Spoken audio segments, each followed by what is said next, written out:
as we allow that breath to be a point of demarcation, a point of reference, a beginning of an encapsulated time and space that we enter into together to consider this idea of listening to our heart.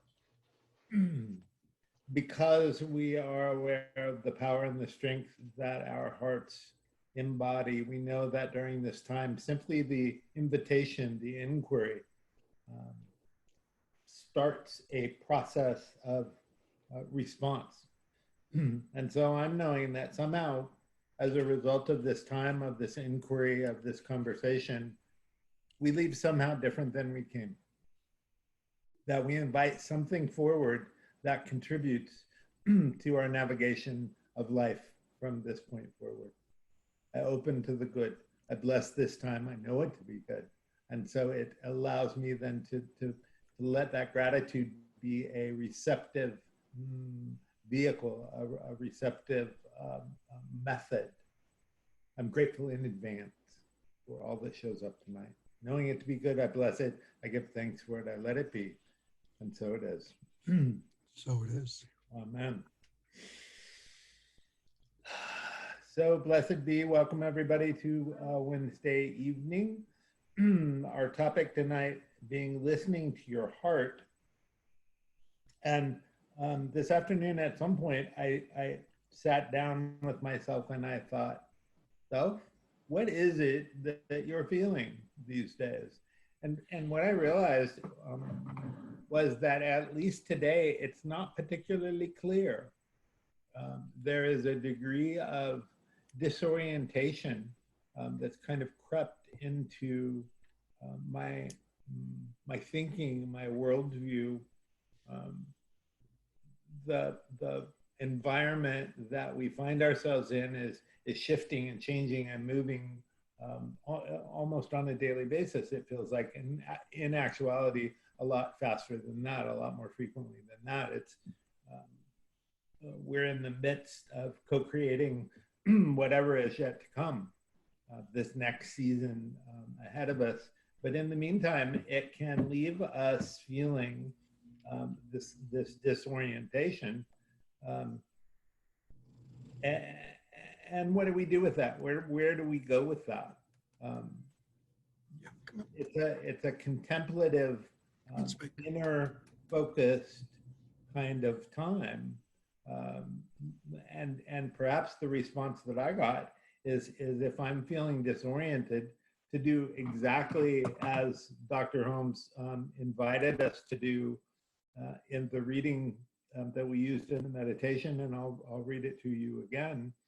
He says, as we listen to the divine, as you listen to the divine wisdom within you, you will receive your inspiration and guidance.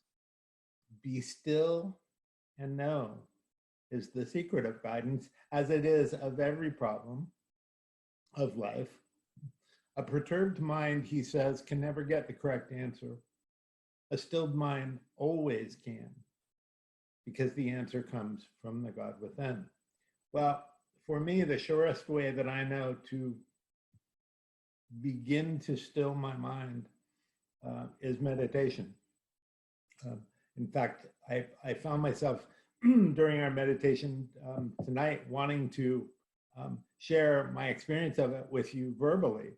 And I thought, well, that's kind of counterproductive. Everybody gets to have their own experience. But I do know that when I still myself, I'm in a better position to listen, to be still. And to the knowing, for me, is a receptive state of being. And it's not always mental. I want to remind everybody that when Dr. Holmes uses the term mind, he's not referring to our brain. He calls God mind. He calls the higher self within us individually, the sacred center of self. He'll refer to that as mind. So hold these terms lightly, because the reason that that's important is that we seem to be shifting in this time from a dominantly mental model of navigation to a model that is more and more incorporating feeling. What I realized this afternoon is that this is something that we've spoken to actually earlier this year, which is the rise, the resurrection of the divine feminine. We're in the midst of global shift. Paul pointed out to me earlier that earlier this year, I said to everyone, you know, here we are, we've been praying for this global shift, and here we are in the midst of it, and we're not too crazy about it as it showed up. We don't like the way this global shift showed up, but in fact, we are recreating a new model. There's also been talk of, especially the last few days, of getting back to normal.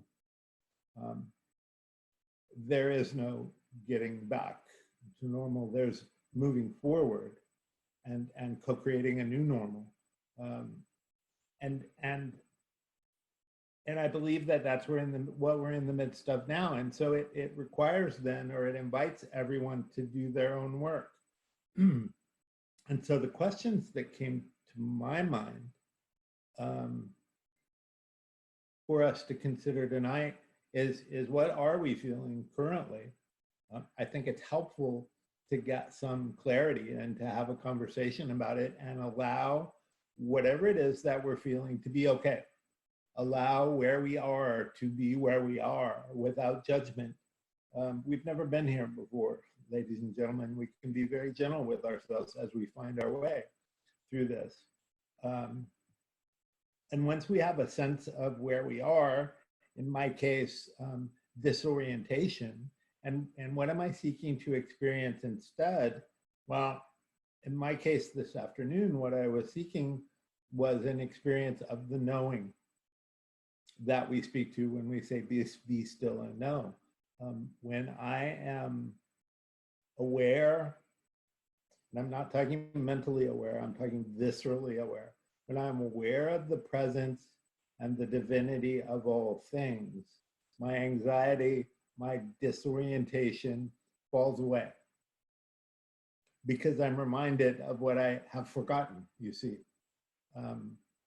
And that leads me to the second piece of the equation, which is if I'm disoriented now, what I'm seeking and what I'm desiring to, the quality that I'm desiring to contribute to the model that is coming to be, is that knowing. That's the piece of the equation that I need personally. And if I need it personally, then maybe it needs to be, sorry, I'm eating crumbs of a very nice banana bread. Thank you very much.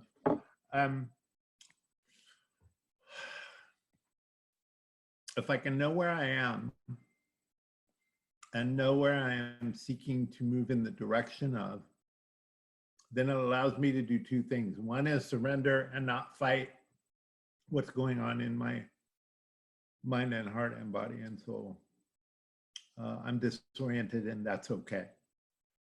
And what I'm seeking to experience instead is the knowing of the presence of spirit, because what that means to me then, when I'm knowing that presence of spirit, is that all is well, is that in the mind and the heart of God, what's going on, what is coming to be, is all God doing its thing.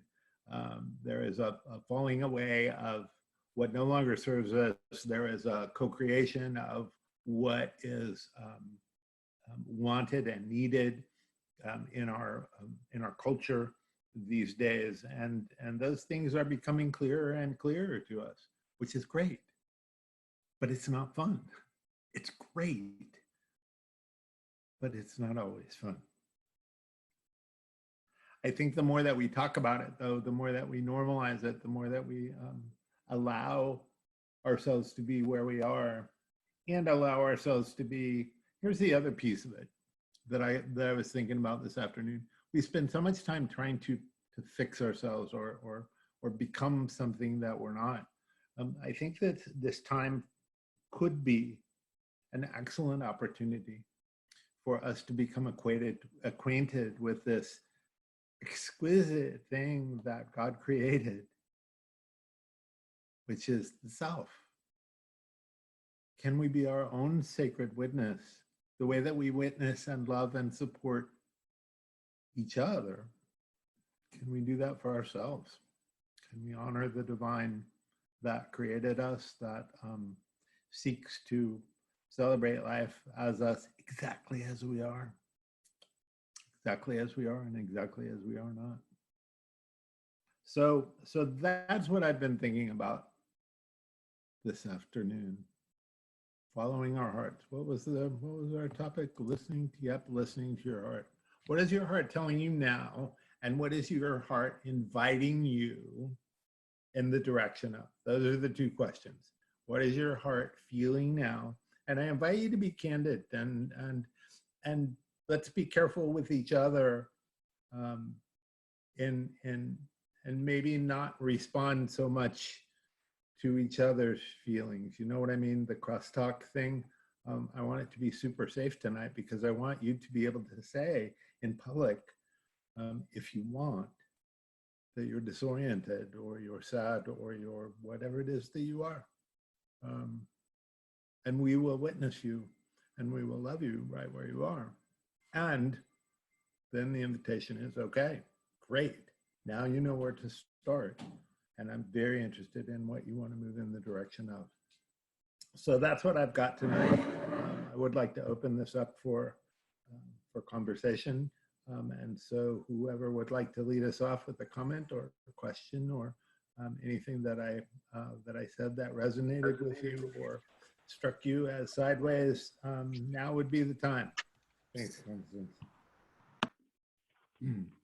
I have something to share. So I think for me, Who is it? This is Denise Cotton Royal.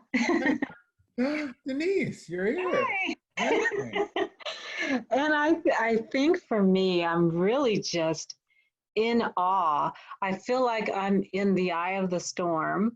And I think that everything that's going on has just made me feel a profound sense of reverence.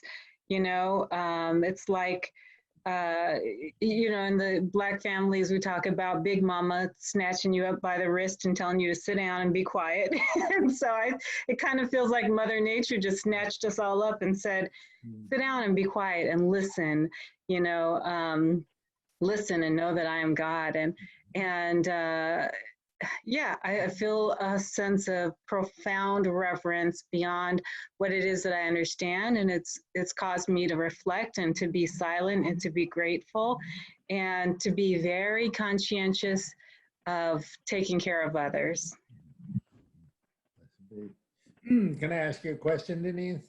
Absolutely. How is this going to change you moving forward? It has tempered me. It's tempering me. It's reminding me to slow down and be more in tune with the universe, and with everyone, yeah, with others, with other people, because we all so very much are community, and that's how we thrive. And I think we tend to get stuck in linear thinking, you know, this is my life and my objective and this is the direction I'm going in. And I think for me, it's just tempering me and reminding me to slow down and look around and making sure that I'm connected to community and to people and to expressing myself in the universe as love to other people. Yep. Yeah. And if I may be so bold as to piggyback on what you said, I'm finding as heart-centered as I think I am and have considered myself to be for a long time, I'm actually experiencing more of that. as opposed to the mental. I'm watching that balance, and it's getting different again than it's been, and I think it's good. Yeah, me Yeah. too. How's the kids? They're wonderful. Great. They're adapting and adjusting. They're wonderful. Yeah. Great. Okay, good, good, good. They're probably doing better than the rest of us. Yeah, they are. Yeah. Right. Okay, well, it's be good to hear your voice, Denise. Thank you. Who's next? I think I saw Sam's hand up. Sam? I guess not. It was up earlier. Anybody else? Well, might as well share something. There you are. That Sam? Yep. It's Sam. Hi, Sam. When Peggy calls, I follow, I listen.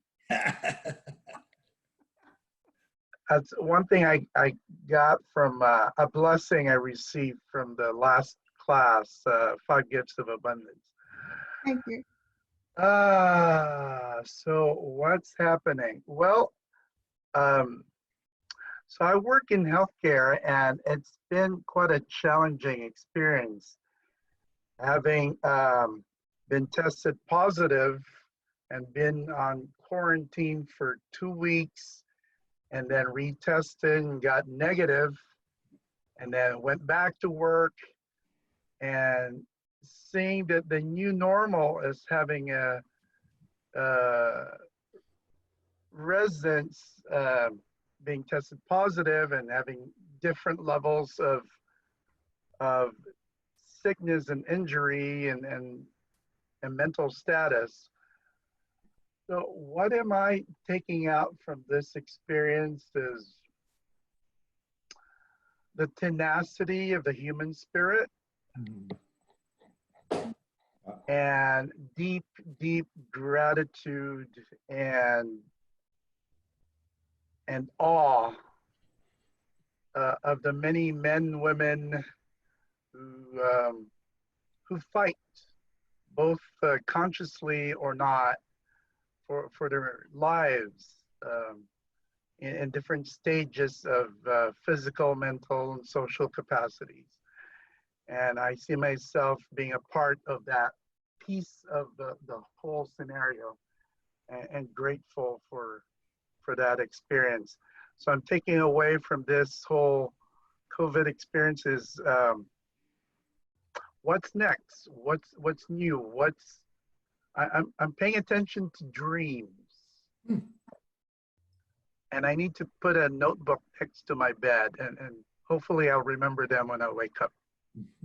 I'm complete with that. Thank you, Peggy. Woo, I like it. Thanks, Sam. Thank you, Sam. Who else?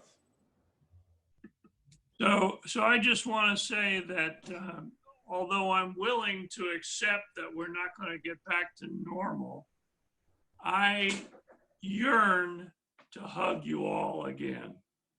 And that's it for me. So you think this is going to affect you going forward, Larry? Well, of course it's going to affect me. It's affecting me now. Yeah, yeah. So what's the feeling without? The feeling what? What's the feeling without? I mean, what are you? What's? Oh, I just have a deep yearning to connect. Yeah. The connection. Yeah, absolutely. And so I'm trying to connect with people by email and once in a while a phone call. And, we've been Zooming with relatives, and I've spent more time with Linda's relatives in the last few weeks than I have in the last 10 years. And that's a wonderful thing. Yeah, good man. Woo. Yeah. Yeah. So that's really it for me. And I'm anxious about our rush to reopen, and I note that South Korea and Germany and Lebanon and Iran have had bad results from reopening too soon, and so I'm a little nervous about that. Yeah. Yeah, I think everybody's watching that and we're feeling our way. It's interesting too, uh, um, the combination of thinking our way and feeling our way, forward. And I don't know about everybody else, but I'm going to be heavily relying on both. More on feeling maybe than I ever have.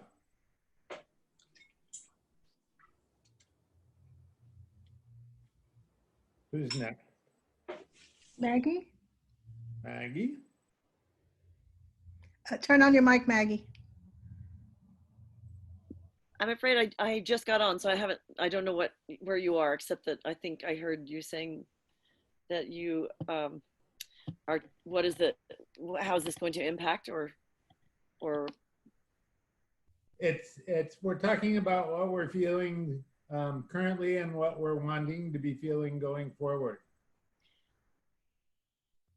I was very afraid in the beginning and have gotten less so. And I've talked to a couple of people who have said something that resonated with me, and that was about the herd Herd mentality. resistance. Yeah, herd resistance, and that made sense to me. Yeah. But it doesn't work with the people who have it and are really fighting for their lives. I mean, that if I'm one of those or you're one of those and I know you and love you, that's not going to feel comfortable to me. I've been sheltering a whole lot more actually since I've gotten more comfortable. And part of it is that I've quit my caregiving job because of abuse, that she was very abusive. And I'm dealing with other challenges, like my cars failing and things like that. So I'm just dealing with a lot of things at home from like the car and things. That's all. But I feel really, really extreme loneliness, extreme. And I envy those of you who have family who you like to be with. If you don't, then that's not something to envy. But those who have healthy relationships and comfortable, fun, enjoyable relationships, I would give anything to be in that position. And I grapple with that. I've grappled with feelings of failure. What have I not done at 61 years old to create that in my life? That's really rough on me right now. So can I ask you a question, Maggie? Yes, sir. How do you think this is going to change you going forward? I may not be ready to answer that. And that's a fair answer. Yeah. Really, I mean, it's just a consideration, but I love the fact that you may not have the answer. I love the unknown of it. I already have been a real giver. I've been giving, and two of the people I've given to a lot. One was a homeless woman I have taken in for the last 6.6 years, 4 months, who just got an inheritance and left me high and dry, didn't pay back anything. I'm just blown away by it. I'm hurt. And then not only that, she hasn't even called but twice in a month or so that she's been gone to say, how are you? Hello? Anything. It hurts deeply. Yeah. And the other is an elderly woman that I've spent 10 years going to hug her every day and almost every day, and taken her many places so she would have more joy in her life. She's in her 80s and blind, and I've done a lot for her, and she's extremely judgmental. And she's, if I say she's an alcoholic, that might be enough to say. I don't need to say more. But she said, I make her a week ago or 2 weeks ago, she said, I make her really nervous. Please don't come back. Well, I encourage her, and for 3 years I did help her get off alcohol, but she wants to be on it, and I make her, I'm in her face about it. So I feel mixed feelings about that. I feel I'm away from the abuse of both of those people. And that's, even though I'm in some solitude, I'm in peace. Which I'm- is a great time to consider, to reconsider, as was it Emerson or Thoreau, reconsider all that we've been told. And, it is that kind of season, I think, for a lot of people, Maggie, that we get to kind of pause a little bit and reprioritize or reconsider, where we find ourselves, how we show up in the world, reconsider whatever there is for us to reconsider, and make some different choices and decisions going forward. I've So, been sounds looking like- for a job and not been successful. If anybody knows of something I can do from home, that would be great. Okay, bless your heart. All right, thanks for sharing, Maggie. Thank you very much Yep, for including me. sure. Thank you. Yeah. Nice to see everybody there on screen. Yes, it is. All And you right. sound wonderful, Jeff. Thank you. Thank you. I'm fabulous. I see that. Thank you. All right, who's next? This is Peter. Hi. Hi, Peter. I've been reflecting on the last few weeks, particularly that I've been a part of the Zoom team, because being up here, I'm up here in Portland, Oregon now, and I've been away from my buddies, my family, my friends down in Oakland, and there are times when I've been very, very sad about that. It was a good move, I think, bottom line, but there were costs to it. And this has helped me to really cherish and to reconnect with all of you folks, with many of you folks. And I think going forward, I think I'm going to really cherish the opportunity to be here in this place and do what I can to be whatever that person I'm here to be doing. I am doing Meals on Wheels, and that's given me some structure. Well, My life, I do it 2 days a week, and God bless. I talk to Peggy. We talk every week, and that's been a real good connection for me, which led me to this place right now. And so I have made a few friends, and I think by using this structure, it will help ground me to move forward into this community more, maybe less reluctantly, and maybe with a little more enthusiasm and love that I haven't always felt for this place. So I just wanted to share that and let everybody know how much this means to me and how it will in the future going ahead. blessed be, Peter. Thank you. It's lovely to have you back in the mix. Thank you. Thank you. Yep. Eileen, did you have your hand up, or Judith?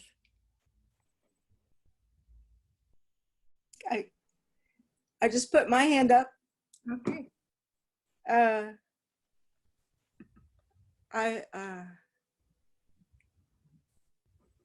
I start off by being willing to put my hand up.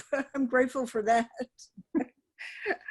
I often just like to listen and try to take it in. So I'm thinking a lot about the future and what will it be. I have, I'm lucky. I've spent a lot of time since all of this shelter in place saying how lucky I feel. I have the Meals on Wheels myself, and I have people who are willing to go and get me other things. And I have my most wonderful daughter who calls me every day, or I call her. And so I spent all this time saying how grateful I am and how lucky I am. And then I realized that I was getting very depressed. And I had to take a look at that. It's kind of like my daughter and I have changed roles a little bit, because she was very on my case about never going into a store and all of that, and staying home. But I'm tired of it, like everybody else. I'm tired of it, and I'm ready to not stay home anymore. So I'm waiting for someone from the outside to say it's okay to start doing some things in the world. I was very satisfied. You know, I felt it was okay. I'm at the top age, you know, I'm at the age of being vulnerable. I had pneumonia in the winter. I have diabetes. You know, it's like all these reasons to think of myself as vulnerable. I am tired of thinking of myself as vulnerable. And I am looking for a way to change that, to bring in the vulnerability with knowing that I am accompanied by spirit always. That whatever I decide to do, whatever it's going to be possible to do, I am never doing it alone. I'm back to doing a lot more prayer than I had become accustomed to. And I'm ready for a change. I'm ready for a change in my life, as I'm ready for a change in the world. And so I am connecting to people, you know, family that live far away, a friend who has cancer, and some of my close family who are having challenges. I'm always there for that. And I am reaching out for that. Whoever it occurs to me might need some reaching out. I'm there. But I find myself asking, what can I do beside that? And I don't know yet what it is. I would like to be doing something from my home in San Francisco while I'm still inside. So any suggestions for that, I would appreciate. Wow. I see my difference. I see my life being different on the other side of this than it has been for about a year.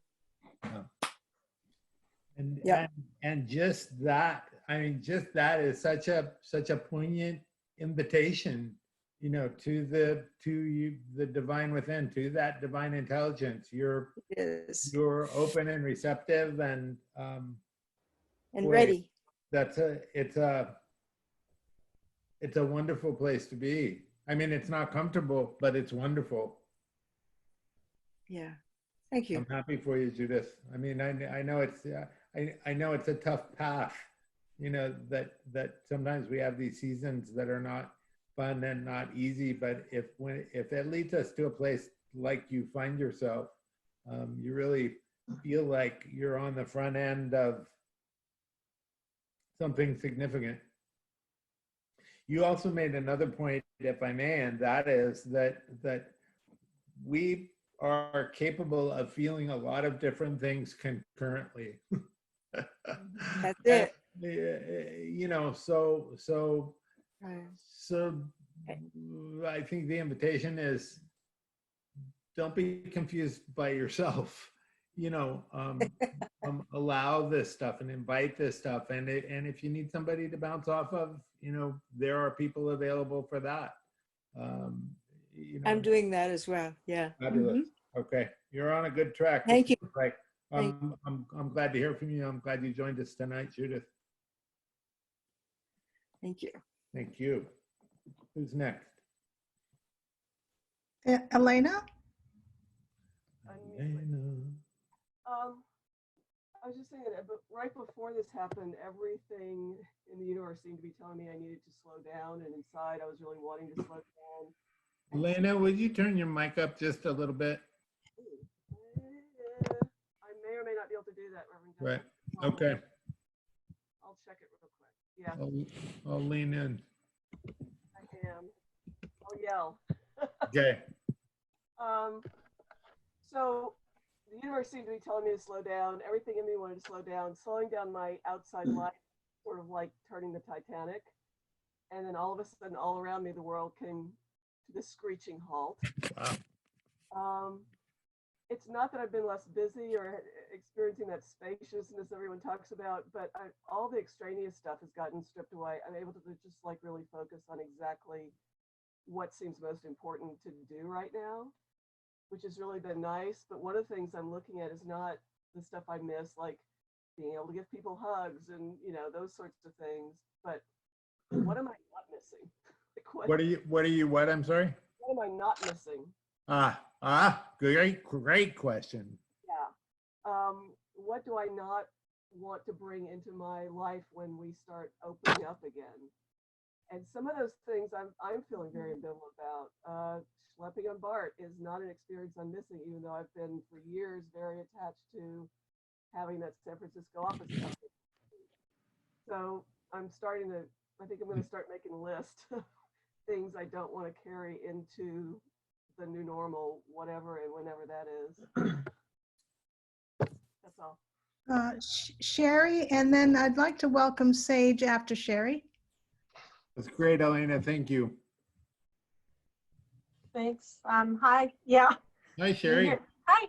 I guess you can hear me. I'm having trouble with my Zoom sometimes. Oh wow. I'm having a deeper relationship with all of me in this time, and that means I get angry when I hear things, and I'm listening to a lot of my friends who have conspiracy theories going on, and how's that working out for you, Sherry? oh, it's not.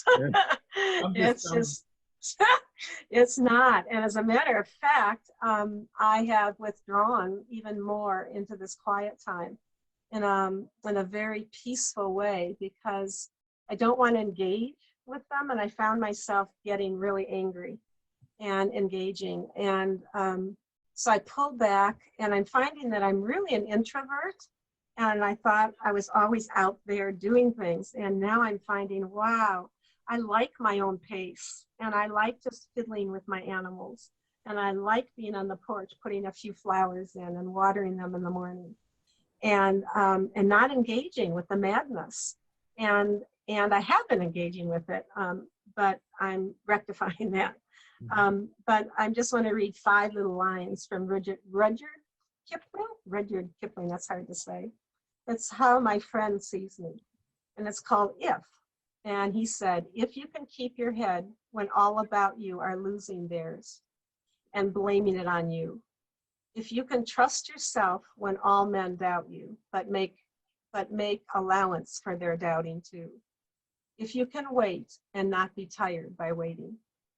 And it goes on, and of course you've heard the whole poem, but to me, I'm just sitting and pacing myself and listening and letting all the feelings come in, and I'm finding so many parts of me I didn't even know existed when I was out there running around. So the words that come to mind to me are reconciliation and respect. And those are the 2 things: reconciliation with myself and whatever I'm out of alignment with, and then respect for myself.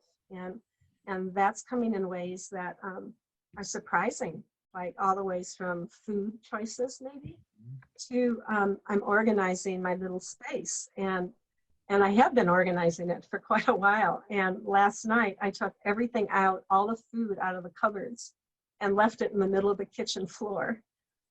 Because I was too tired to put the things in there that need to go in there now that there's space to put them in there, like pots and pans and things. So I looked at it today and I went, wow, I think I'll get to that, you know? And then I did other things, and tonight the food's still in the middle of the kitchen floor, and I may get to it at 8 o'clock when we're done, or I may do it in the morning. And instead, I'm taking walks with my dog. My cats are so happy I'm home. They're 13 and a half, so we meditate. My male cat puts his paws over my leg and meditates with me every night. He's 13. I have never done that with him. So I guess I'm letting it be okay, whatever it is. And then seeing where the divine feminine, as you talk about it, goes forward from here. And I don't know what that looks like. And it's the first time I haven't had a plan. And I'm just living it, whatever is happening right now. So that's basically what's going on for me. Supposed to be. Thank you. It sounds wonderful. I mean, you've reconciled your relationship with the mystery, and you're allowing yourself to be in the unknown. It's wonderful. that's what I'm in the process of doing. Yeah. It's not easy, but sometimes it is. So And I'm finding it to get easier and easier as we go along. It really, it for me, it comes back to my relationship with spirit. Either I trust it or I don't. Right. And if I don't, that's where my work is. Yeah. And if I do, then I can bring myself around eventually. Sometimes I'll take the long way, but I'll bring myself around to that place of being still and accessing that peace that passes understanding. Yeah, yeah. And for me, disorientation also is part of it. It's like whatever is arising, I'm trying, and now I'm saying I am in relationship with it. I'm not trying. Yeah. So thank you. Yeah, thank you. Good to see you. You too. Miss you. I see Sage is next. And after Sage, Eileen. Hi, thank you for having me. It's always such a pleasure to be here. Sage, who are you? We've maybe only met a few times. I usually attend virtually because I live in North Lake Tahoe after moving from Oakland. So yeah, that's a little drive to get to service. Yeah, but when I'm in town, I always go see you guys.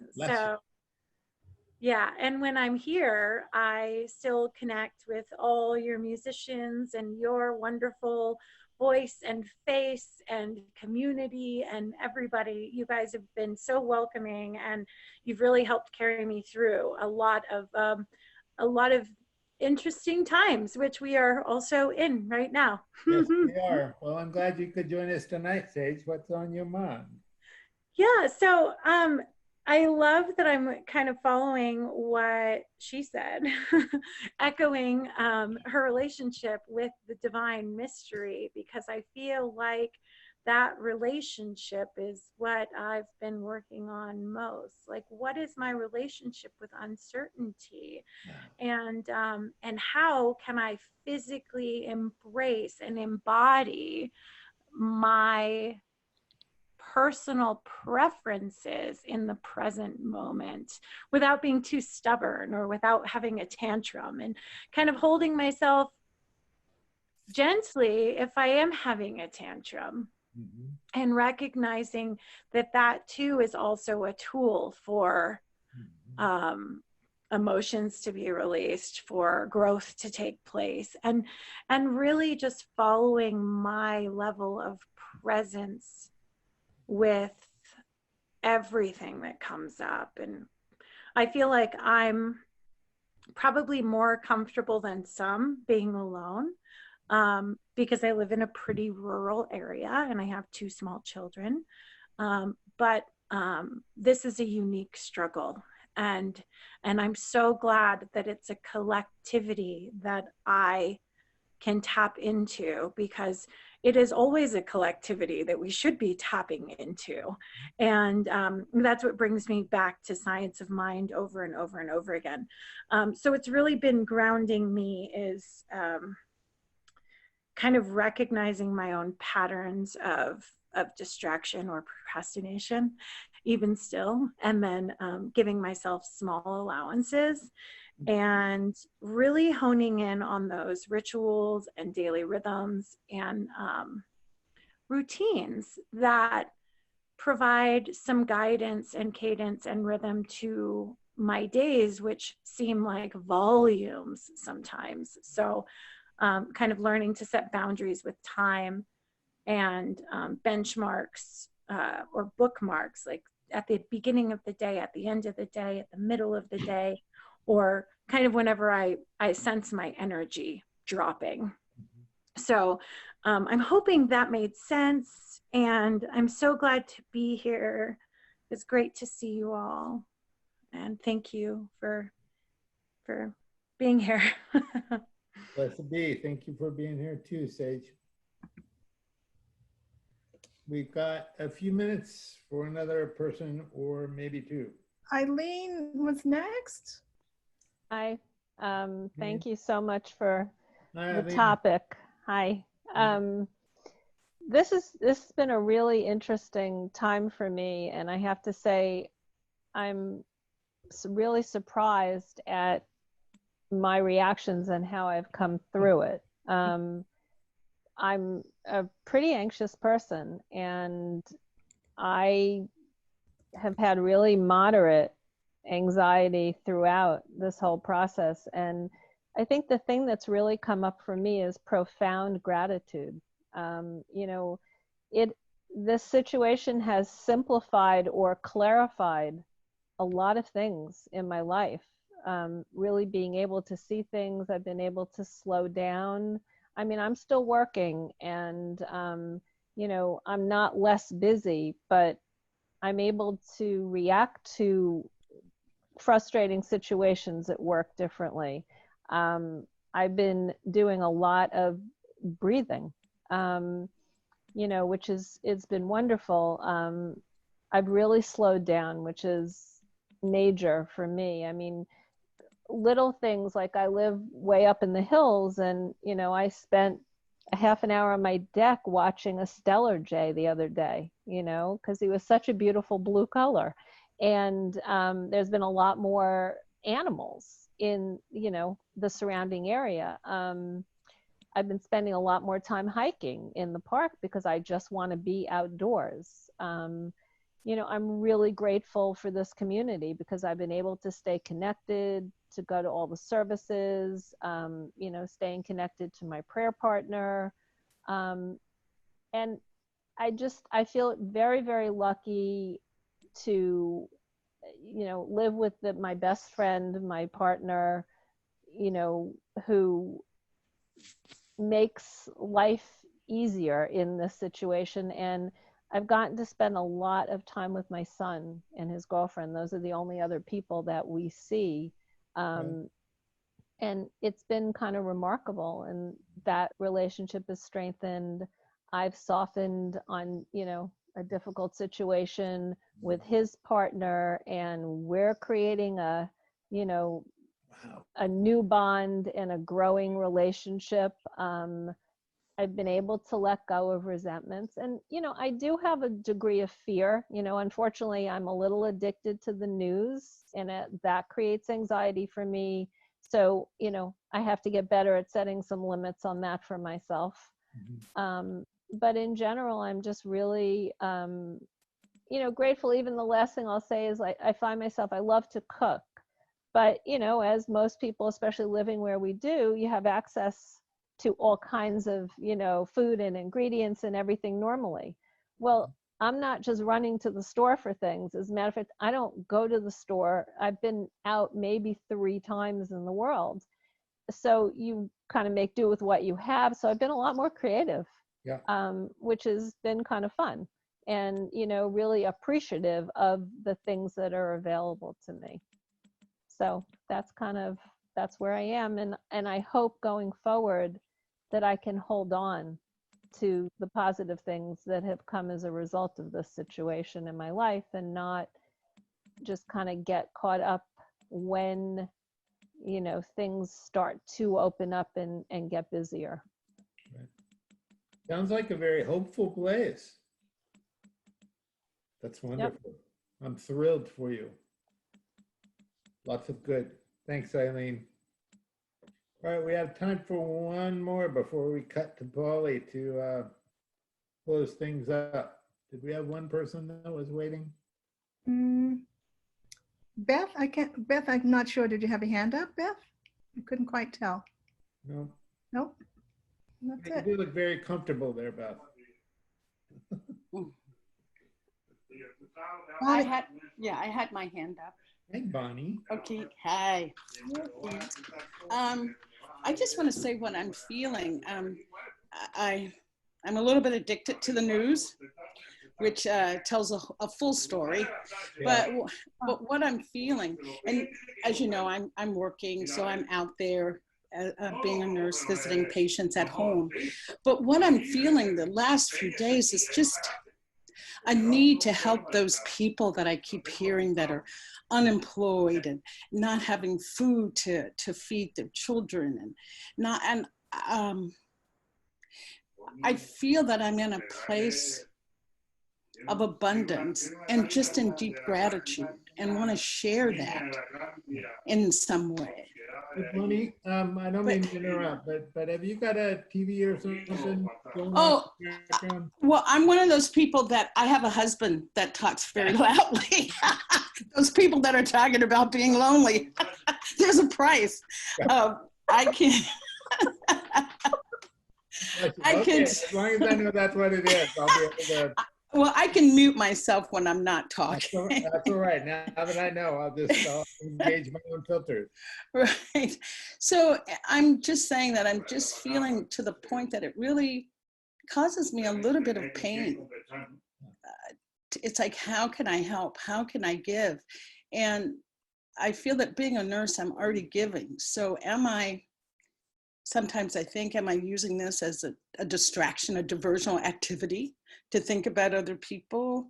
And I think about that, but I really feel just so in gratitude that I'm not suffering loneliness, or we're able to eat and the bills are paid. And I just, like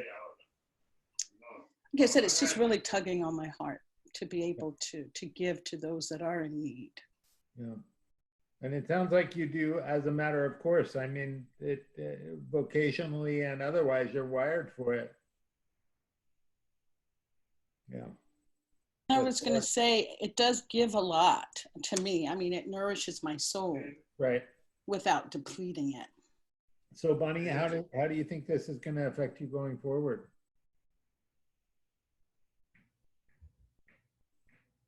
Did you catch the question, Bonnie? Yeah, I did. I was just muting. Yeah. Sure. I think it affirms for me to keep doing what I'm doing, keep doing what I'm doing, giving, but giving from my excess and not from my deficit. Mm-hmm. Giving from my excess and living in gratitude. Living in gratitude is how I will proceed forward, with living in gratitude. So powerful.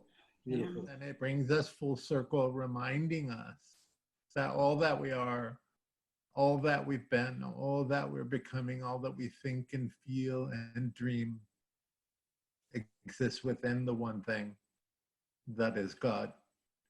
Each of us here, a person, a place where the good of God shows up in the world, and that's changing and it's evolving and it's expanding, and what no longer serves is falling away. And what we're here to be is inviting us forward into a greater yet to be, a greater experience of life, perhaps than we've ever had, and not just for ourselves, but for the people that we love, for everyone on this planet. God knows we're due for some fabulous newness. Today I opened a fabulous newness. Ooh, that's my affirmation for the week. Today I opened to fabulous newness. I claim it for anyone who accepts it as their own. I bless it. I give thanks for it. I release it to a law that says, absolutely, buckle up, Buttercup. And it says yes, and we let it. We celebrate it, and we let it be. And so it is. Amen. So it is.